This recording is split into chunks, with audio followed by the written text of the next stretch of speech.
estudos, para motivar, se a circunstância personal está permitindo o governo maestro, se está termina por dar o bem We hebben ons open dag na IPA.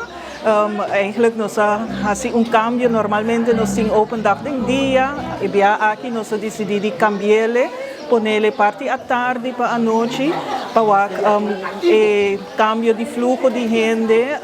etapa nos hopi importante para nos por desplegar e diferente opleiding que nos ting, pero também para nos por dar mais informação over o instituto mês. Nós decidimos também para pôr pop-up market e viajar aqui, onde todo visitante também por buscar algo nice para beber, algo diferente para comer, tipo poffertjes, comida Suriname. Também tem band, hopi leuk, die hobby na chama monotoon, que está crescendo hopi ambiente também durante o pop-up market. Tem agora que nós passamos de diferentes tandas de informação, dus tem diferentes momentos com informatie ronda a start e meio de cena também a dar outro tipo de apresentação que não é relevante para maestro questão arriba terreno de idioma, informação over de comida que está crescendo na Aruba, mirando que aqui na IPA também nós temos voedselbos, dus esse também é visitante não a chance para passar do DJ e a explicação DJ também. Nós a que tem prometendo bastante gente a bem para a opleiding de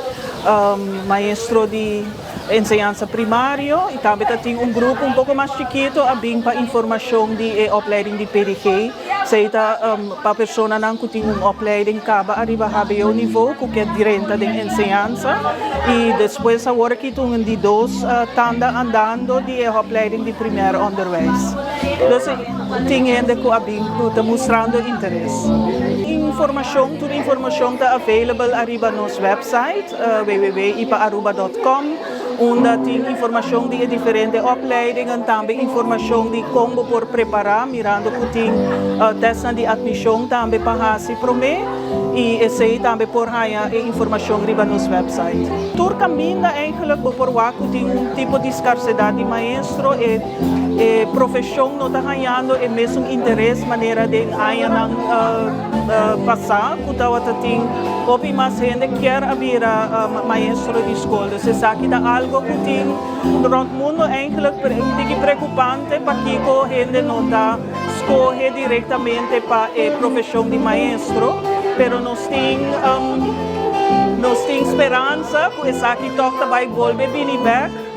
com mais gente quer aportar no crescimento de nossa comunidade e para lograr aportar na vida de nossos jovens.